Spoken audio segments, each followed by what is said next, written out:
Not that it really means much, but I thought you all might like to know that today's video is number 66. Hello and welcome back to A Squirrel Plays. Today we're going to be talking about animal companions. We'll have a look at why they might be considered problematic and annoying, and hopefully we'll prove that that is not the point, or at least it does not always have to be the point depending on what system you use. Now, as you can imagine, this is a pretty big topic with lots of different angles to it, so like always, I'll be picking my few tidbits to talk about and then leaving it at that. All of you are, of course, more than welcome to add your own in the comments below. Also, while this won't be a system-specific discussion, I will be mentioning Dungeons & Dragons 5th edition probably a few times as a reference because its popularity has unfortunately set a lot of expectations for other players when they start looking at other systems. And of course, the classic Squirrel disclaimer, I am not your dad. You're free to play how you want. What I say is not the law, but merely a look into the topic to share my own thoughts and opinions that you may or may not find useful. With any luck, you will at least find it entertaining and it'll get your brain cells moving around a little bit.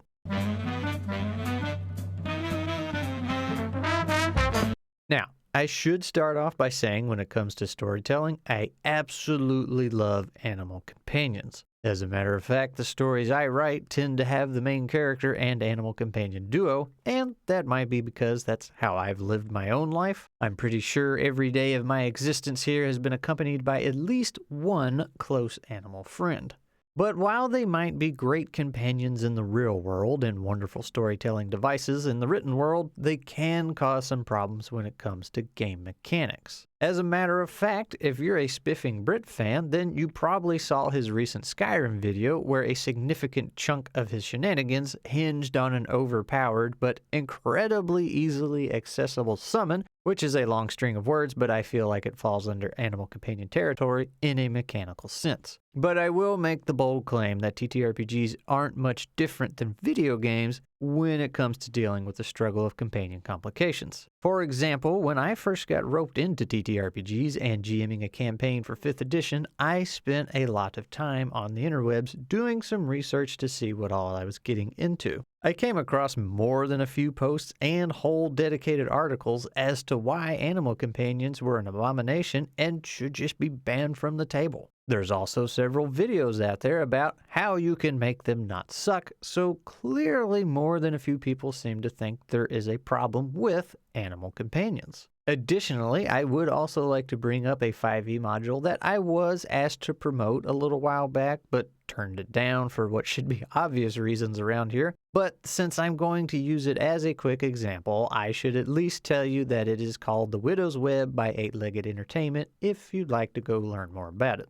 But what I'd like to point out about this module is that all animal companions and summons are banned. You can blame it on the lore of the module all you want, but somebody still made that conscious decision when making this module. So all that to say, ignoring the running gag of me really not liking 5e and constantly dunking on it, it would seem that a lot of other people also don't like this part of 5e. And as I mentioned earlier in the video, 5e's popularity has set some expectations and make-believe standards, which means people are led to believe that this is how animal companions are in every TTRPG. And for that reason, I thought it would be interesting and hopefully helpful to dig into this a little bit, not with the intention to fix 5e, because the only way to do that is to throw it in the bin, but to see how some of these problems can be avoided in other systems so we don't have to part ways with our animal friends.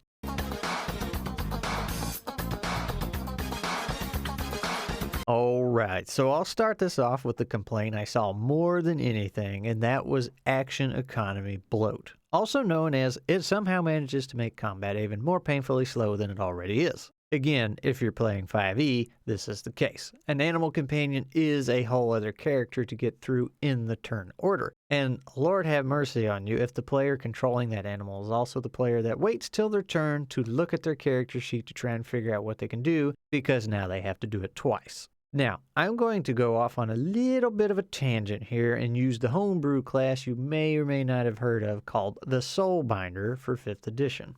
We use this in our mushroom campaign, and I'm going to call it both brilliant and awful at the same time. I know, that's a strong word, isn't it? Brilliant because it brought a lot of cool things to the table, like sharing your actions, transferring damage between you and your companion, and other things that really made it feel like you and your companion were a single bonded entity which fit the lore of the class and provided a unique experience. And then awful because there's 20 pages of rules for this class and it got out of hand really fast. At a mere level 5, the player could attack a target once, and the animal could attack twice. Worse yet, the animal could have an attack ability that struck twice, with the second strike not getting any modifiers. So 1 attack for the player, 2 attacks for the pet, when each attack could also be 2, so you're rolling damage, 5 times? Plus, you could add the class's edict die to a strike if you wanted. In other words, it really slowed things down.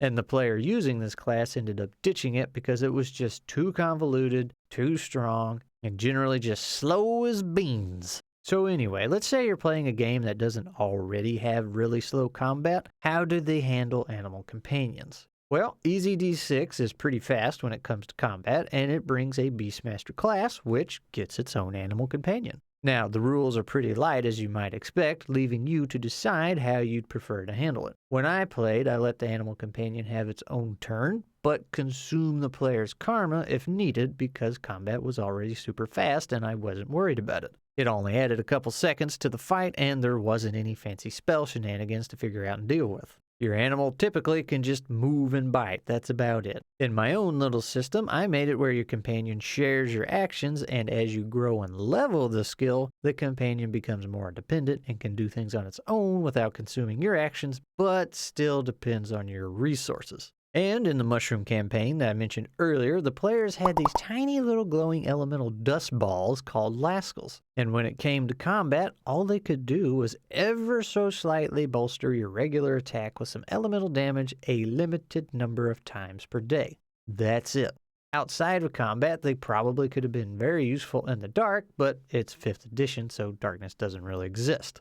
But my point is here, an animal companion doesn't have to be its own individual entity when it comes to combat. Again, I really love the concept of the soul binder where your companion is very much a part of you and you share actions and resources working together as a single unit. But I will acknowledge that this particular class is very fantasy themed and could be hard to implement elsewhere. However, while I'm complaining about animal companions bloating the combat and slowing things down because you have a whole other player to deal with essentially, there can be an advantage to that, as pointed out by Retro John in the Discord. If you have a relatively small party, a couple animal companions can help balance things out and let the GM throw in some more difficult monsters. If you're a GM that's used to balancing for 4 to 6 players but end up with a party of only 2 or 3, a couple animal companions could be a good way to bring you back to your comfort zone. On the flip side, if you're playing a game that is particularly deadly and we're only able to snag a couple players when you would normally need more, animal companions can be there to save the day. Also, I'm sure your players won't mind getting an extra turn or 2 with their companions. Additionally, if the companions are something they can just summon when needed, or once a day or whatever the case may be, then they don't particularly have to worry about losing them since they always come back. This essentially gives them a shield of protection without the worry of losing a beloved fuzzy companion,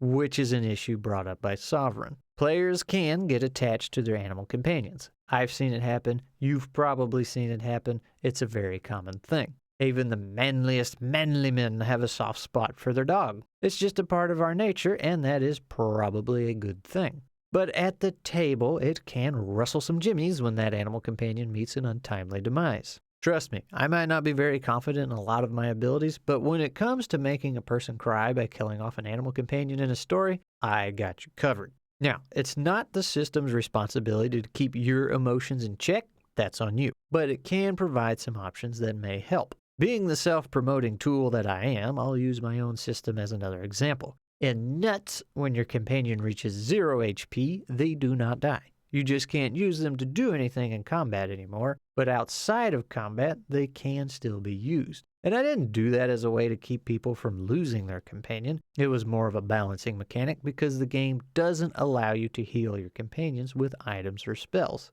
And looking back at the Soulbinder again, I could have sworn that if your companion died and you resummoned them before getting a long rest or starting a new day, that you would start accruing points of exhaustion, but apparently that's not the case. Would have been pretty neat though. You know what doesn't cause exhaustion? Liking and subscribing. Ultimately, there are ways to down an animal companion without completely killing them. Being able to summon once a day is pretty straightforward, and if you're in a sci-fi setting, then perhaps you have a robot that you can repair once you find a part shop. Or maybe your representation of 0 HP is just your dog getting bruised up and you give it the next couple days off to heal. Now, if you're okay with killing off your animal companion, you can be like Dan and Kristen in the Fallout one-shot we did where they had several hundred-year-old ghouls they played as, and they outlived multiple dogs and just stopped counting after a while. Dodger number 10's dead! No, I'm just kidding. Yeah, number 10. That's like for this year, right? Who's counting?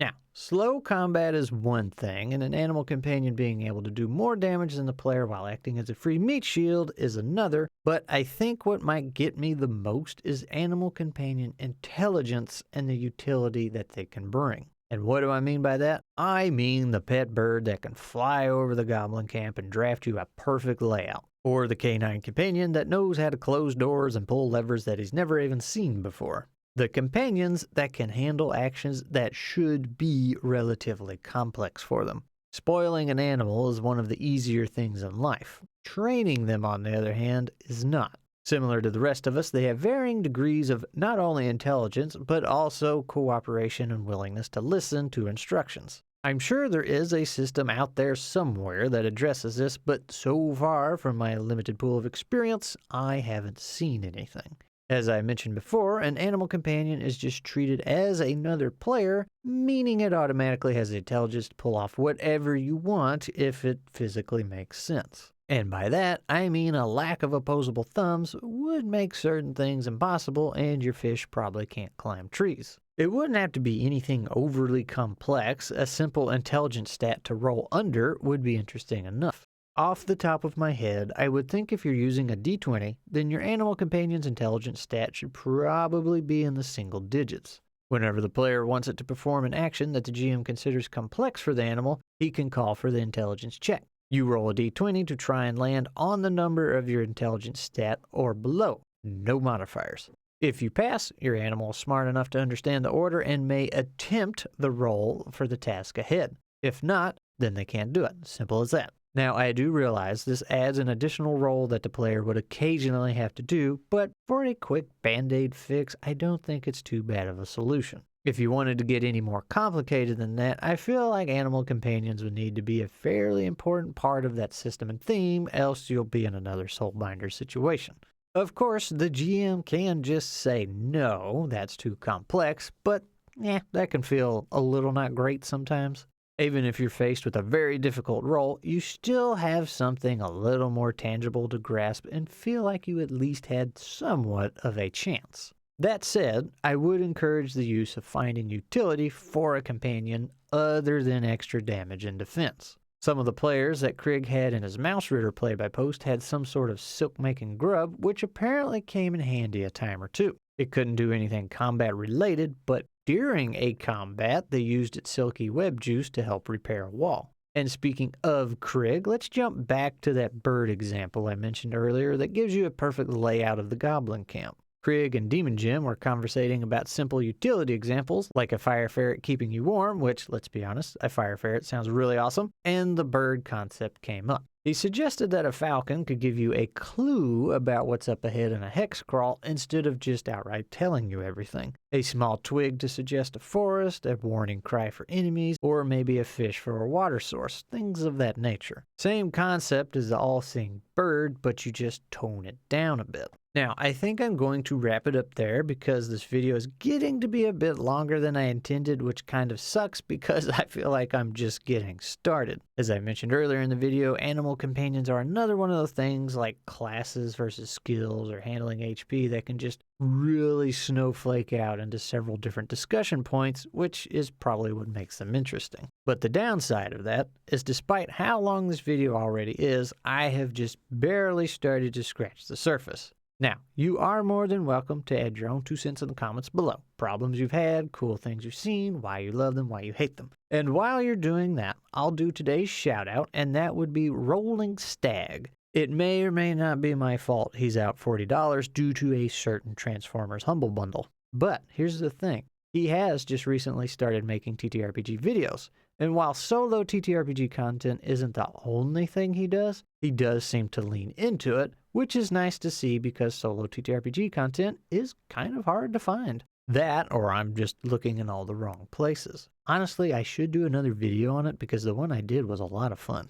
Anyway, you can float your way over there and see what you think and tell him the Squirrel sent you. He's pretty new to the platform, and as a big professional YouTuber, I can tell you that in your early days, each and every one of those views are precious. They're still precious. Please give me your love and attention.